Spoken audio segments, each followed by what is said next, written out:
Bismillah, alhamdulillah, salatu salam, rasulullah sallallahu alayhi wa sallam. Assalamu alaikum wa rahmatullahi wa barakatuh. My name is Tariq Khalid. I'd like to welcome to our program here at Sharjah Broadcasting Authority on paradise and hell, Jannah and Nar in Arabic, to distinguish the two. And it is important and essential for us who are living presently to have a clear understanding of these two realities. Most people today are in confusion about this.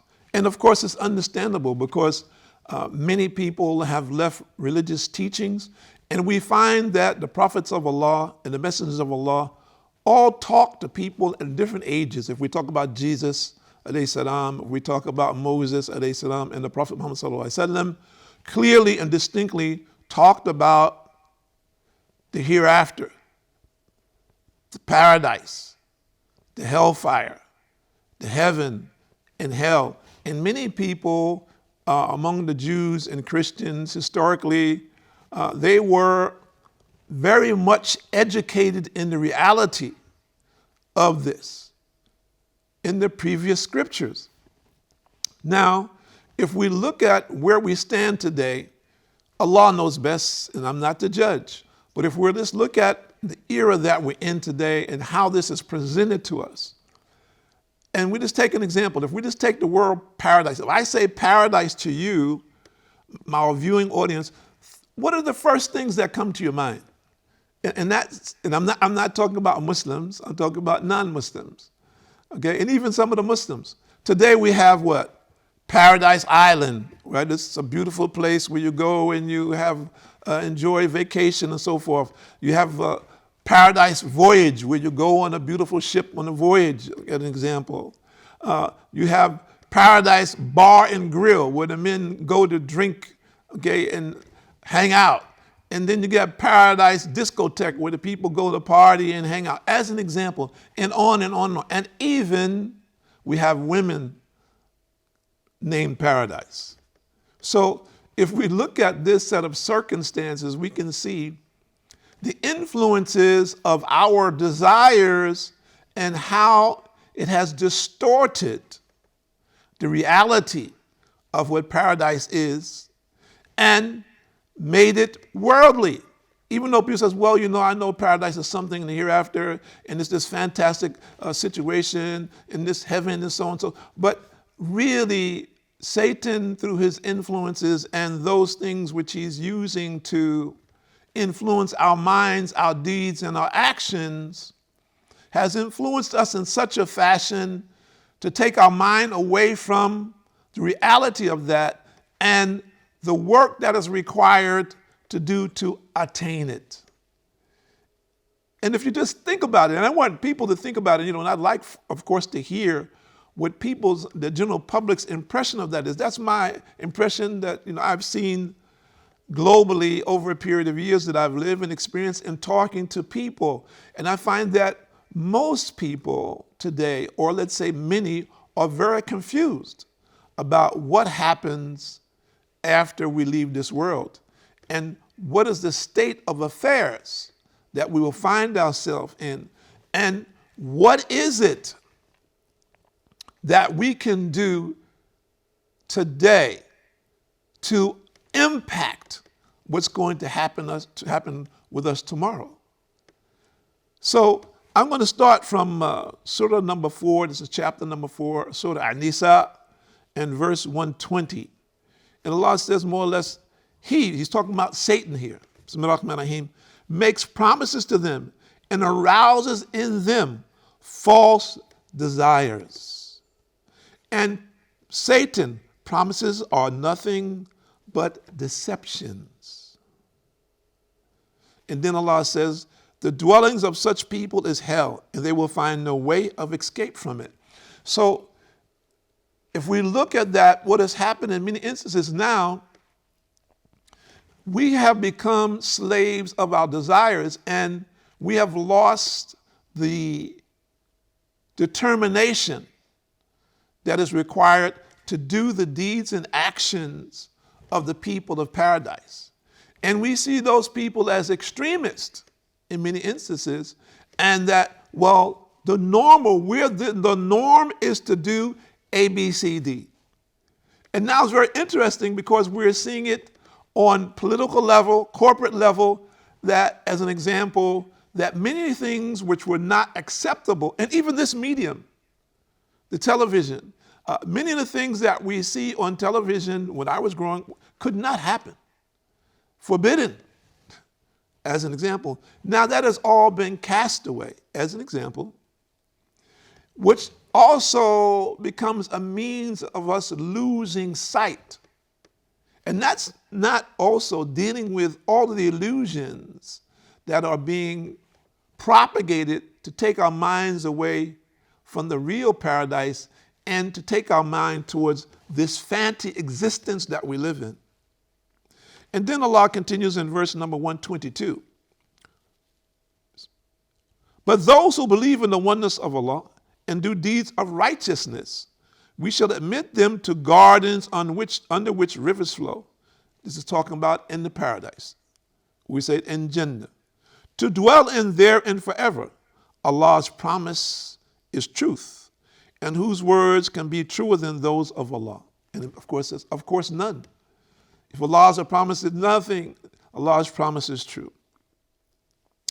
It will not be in accordance with your desires, meaning the Muslims, nor those of the people of the scriptures, the Jews and the Christians. Whosoever works evil will have the recompense thereof. And he will not find any protector or helper besides Allah. So we find people who are using many excuses to justify their actions which are in conflict with the behavior of those who desire Jannah, paradise. And we find today also that people who are calling others, and we hope and we pray that Allah includes us among those people, away from hellfire and calling the people to paradise, that they are subjected, and in many instances considered to be extremists and to be attackers against the lifestyles that people wish to enjoy. But we need to understand something, that this is also not new, that the messengers and the prophets of old, so much so that many of them were actually killed by people who didn't want to listen, were totally in disbelief, and as a result of that said, let's get rid of this. Let's get rid of these people. And I ask you a question. Aren't we hearing the same thing today? For many people that think that this is new, no. Aren't we hearing, just pay attention closely. Isn't this medium right here today, even though it is being used for a tremendous amount of good, and there are people doing good deeds and inviting people to those things which are beneficial for them in this world and hereafter, but aren't we hearing a tremendous amount of, let's say, misinformation? Because I will call it misinformation. You said, well, brother, you can take that if you like, but everyone has his own choice, and that's true. We all have choices. And what we're trying to do is encourage people to make the right choices, that they're not distracted by the things of the world, and that they are not deluded by the pleasures that we have in this life, which are all temporary. They're all temporary. And we find one of the things that people become distracted by is substance abuse. Because of one of the issues is because the people don't find satisfaction in this world, so they submit themselves to substance abuse to blur the realities of this world. And what does Satan do? He puts a block between them and the hereafter. And they go through a cycle that locks them into this world only, thinking and being deluded that they cannot escape from this, and they submit themselves to this horrible existence, which in many instances their lives in this way, young and old. And many of the young people become confused, thinking that they are going to live to be old, but the circumstances that they find themselves in, the decisions that they make, are the wrong decisions. And as a result of that, their life ends in youth, and there is no more time. However they left this world, that is the condition that they're in when they return to Allah. So we're saying out there to their viewers, and we hope and we pray that there are non-Muslim viewers as well, and that we can clear up some of this confusion about the paradise. Yes, it does exist. Yes, as you heard, Allah subhanahu wa ta'ala promises for the believers. Yes, for the people who wish to be firm in their belief and steadfast. And let's continue. Bismillahirrahmanirrahim.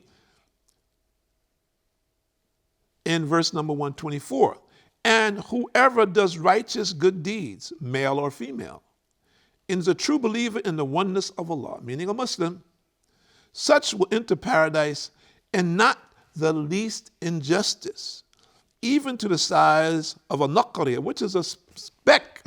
A date seed is about so big, approximately, generally speaking. And this is a speck on a date seed. So what it means that there will be no injustice from Allah subhanahu wa ta'ala, even the smallest. Now this is very important. Why is it? Because there is grave injustice in today's world, as it has been historically. And many people globally are suffering under these injustices, and it is something that they live with every single day in an unjust, oppressive society. Or some people, if you want to look at it as a relationship, in their relationships, they're being oppressed in a personal relationship of one kind or another. So Allah has promised justice to the believers. So we should think about this. And what is the recourse? The recourse is very simple, that whatever we have been enduring in this world, Allah has promised the believers Jannah, paradise, where there will be no worry, nothing that we can conceive of in this world will be in existence, meaning the things which cause us anguish, anxiety, pain, confusion, sickness, none of that will exist in the hereafter. Now, the average person says, well, how can that be? He said, how can that be? I've been living a long time. I'm 50, 60, 70, 80, 90 years old. And right now I have some illnesses and I'm suffering from these illnesses. When I was young, I was ill. Some people says, I've had a childhood disease. I've lived long, but I still suffer from that disease. And then some people said, I lived a great life. I was an athlete, so forth and so on. And now I'm suffering. There's no suffering in paradise. There's no anxiety, no pain in paradise. This is all left in this world. Now, people say, well, how can that be? So let's look at it from this perspective. If you are a person who doubts that you have been created, then you're also in a state of confusion. But the one who created you, do you think that it is difficult for him to create something that is totally different, above and beyond what we could ever conceive of? We are just now today, in this time, finding many things that exist in this world and within the context of this sky and this heaven. There's 7 skies and 7 heavens. We're just in the first one, and we're just finding that. And we're just finding many things on the earth and many things under the earth, under the sea. We're just finding. Doesn't mean that they just came into existence, not at all. regardless of what calculations people make. Only Allah knows when He created it and how long it's been here. It's just that by Allah's permission, we have come to the point where we have the capability to identify these things and to record them. So it is important for us to understand this dynamic that man is limited in his capabilities. In all that, by Allah's mercy, we have developed technologically is also extremely limited.